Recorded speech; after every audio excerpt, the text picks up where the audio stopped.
buy these 5 assets monthly for passive income in Nigeria and never work again. This is the part 2 of this video. I've already posted part 1.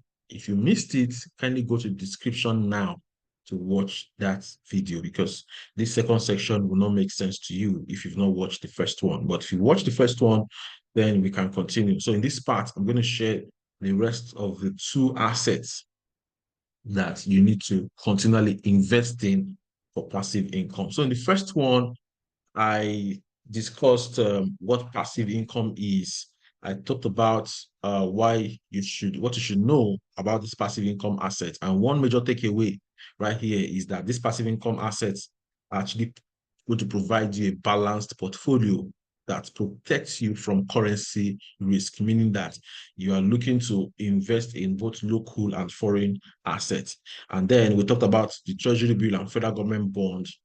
And then we also talked about commercial paper. In short, if you think you know everything about commercial paper, go watch that video, because I discussed important tricks. In short, I shared how to check whether a company is raising money to pay its debts or is raising money to really finance working capital needs. Go watch that video. I used Dangote Sugar Refinery as an example.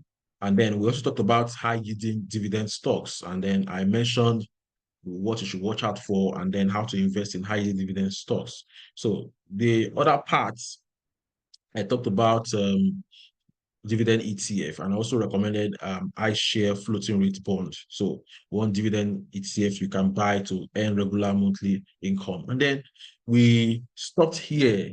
I talked about rental properties, how that you can leverage on real estate to also build a passive income asset. In short, passive income asset is not complete without real estate, but the problem is that not everybody can actually afford it. So here I'm going to talk about how to invest in real estate. But then before we go in, let me share some interesting data with you.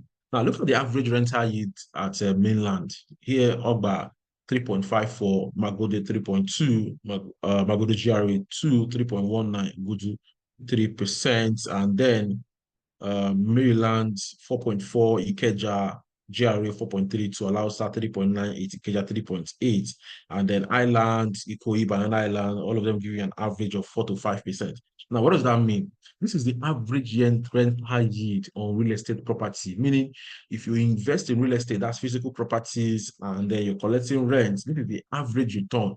Now, it's even projected that this yield might be suppressed further. Why? Because the rate at which properties are going up is actually faster than expected, but the rate at which rental income is increasing is not in line with property. So if you divide your rental income by property prices that are going up, you see that your rental yield will most likely be pressured.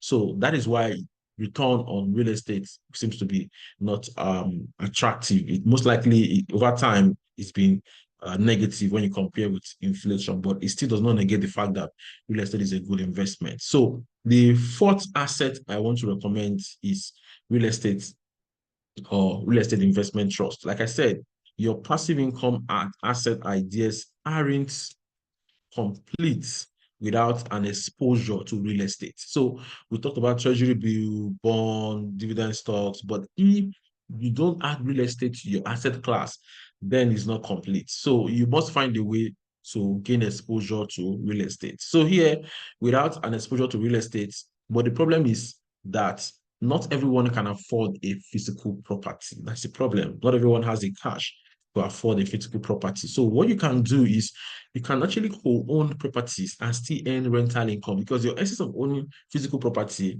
actually for investment purposes to collect rental income. So if you do not have the money to buy physical properties, why not co-own properties and still earn rental income regularly by investing in real estate investment trust with track records, low debt, and consistency in cash payout? So if I have a real estate investment trust that's been in business for a long time, they have a track record, they've been collecting rental income, and they've been paying dividend, and debt is low, why am I stressing my head?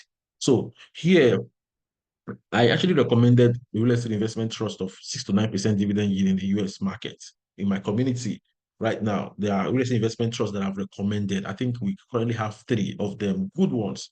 One is paying an average of 5%, 6%, 7%, 9%. Yes, and sure, the highest is almost around 9%. Now, here in Nigeria, one of the best real estate investment trusts is SFS Real Estate. But the only thing about this SFS Real Estate is that the share prices are scarce. You can't find them. I I looked at the financials. Everything is perfect, like from property yield to cash collection to occupancy rate, everything you need to analyze a real estate investment trust. SFS ticks all my checkbox. But then if you go to the market, you may not be able to find them. Now imagine this guy is paying you 14% yield, 40% return on your money, but it's cash. That's the thing. The demand is quite large. The demand for this company share is huge. So that's why it's cash right now. They got listed around, I think 40 or thereabouts. The share price dipped to 60. Now, early this year it was around 60. And then early 2023 was around 16 naira per share. Today it's selling for 101 naira per share. So, and yield is almost 14%. Very attractive right now. So that's why SFS owns good properties along Lekki Ikoyi axis, where you have rental income actually high. Rental income on the property is around 8 to 9%. So when you check the property value and whatever they're collecting as rent. So these guys actually tick all my boxes when it comes to a good real estate investment trust. But the problem is cash. So rather than me staying here looking for SFS shares to buy, I'll probably go buy good real estate investment trust in the US market that gives me good yield of 8 to 9% on average. And also the fact that I'm investing in USD also help me, just like I said, build a diversified stable portfolio and also help me hedge against inflation here in Nigeria. That's if exchange rate continues to go up. And I'm also able to be protected from, being protected from currency risk. So this guy actually okay is also another passive income asset you can look into. Buy them regularly, buy them regularly. Another good thing about REITs is that by law, they are expected to um, distribute or disperse 90% of their rental income as cash dividend. And there are REITs that pays dividend every 3 months. In short, the REIT I recommended in my community, they pay dividend every 3 months. So imagine steady cash flow coming in every 3 months because you have invested in real estate investment trust. Now, real estate investment trusts are exposed to real estate, they're exposed to properties. A lot of them own properties across board. Some of them they own properties in medical center, they own warehouses, they own data storage, student housing, they own shopping mall, they own corporate offices. So these are companies you can co-own today we're talking about 5G and also artificial intelligence. Do you know that real estate is also benefiting from artificial intelligence? Most of this artificial intelligence, they need good data center. Now, there are real estate companies that provide the facilities to run data centers. That's how you can also benefit from AI by investing in real estate investment trust. So you can research about real estate investment trust and invest in them. But the good thing is that if you find one you will most likely continue to earn stable dividend. But one thing about real estate investment trust is you'll find a lot of companies with high dividend yield. But note, a real estate investment trust with extremely high dividend yield is a sign of a problem. Many of them are exposed to debt. Real estate is a capital intensive project. So for me, I don't want to really invest in a company that is too exposed to debt.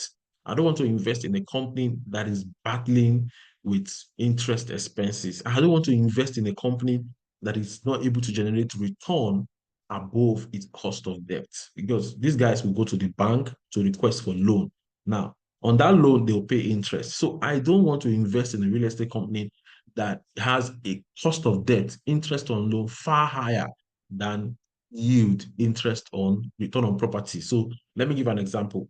If I spot a real estate company that is collecting rental income of 100,000 naira, and then the property is worth 1 million. That's 10%, right? 10% of 1 million is 100,000 naira. Now, if the same real estate has a debt exposure, and on that debt is paying 15% return, so 15% interest on that debt, which means if he has collected 100,000 naira from the bank and is paying 150,000 naira on that debt, do you think it's a good real estate company? No, because the yield on its property is 10%, but the cost of debt is 15%. So these are simple metrics people don't watch.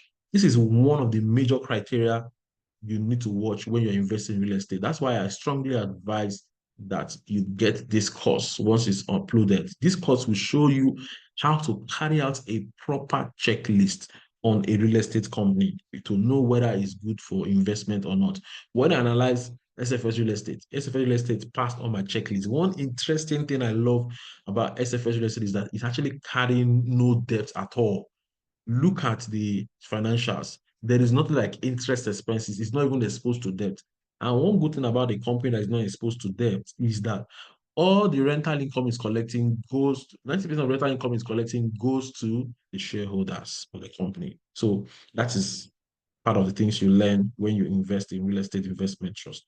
Now, the final part of this section is Eurobond. Eurobond are debt instruments issued in currency outside Nigerian naira. So don't say because it's euro bond, it has to be issued in euro. No, it's not necessarily that the currency must be in euro. It's mostly issued in USD. So euro bond rates hover around 7 to 9%, depending on the risk premium and economic uncertainty. If a country's economy is actually priced, the risk in a country's economy is priced higher, then its rates would also be higher. But if the risk is lower, the risk, so most likely the interest rate on Eurobond depend on the risk in Nigeria economy. But over time, it's been between 7 to 9% per annum. You can invest in Eurobond via your broker, your mutual fund, and also your financial advisor. So Eurobond is also a USD denominated asset you can buy and then collect your rental income every year. So here we've talked about 5 assets you should buy, invest in them on a monthly basis to build passive income. The first one we talked about CBN Treasury Bill and FGM bond. Second one we talked about the commercial papers. The third one we talked about dividend stock. And then the fourth one we talked about is real estate investment trust. And then the fifth one is Eurobond. Now, this is an example. These are example of a balanced, stable portfolio. When you buy these assets, you know that every quarter, in short, regularly within the course of the year, your passive income will be flowing in every now and then. Like I said, these are assets you need to continually build, you need to continually invest in to ensure that your passive income flows in steady. So these are my take on assets to buy for passive income. If this is the first time you're watching my channel, kindly hit the subscription button, turn on the notification bell so that when I release more videos like this, you'll be among the first to get notified. Thank you.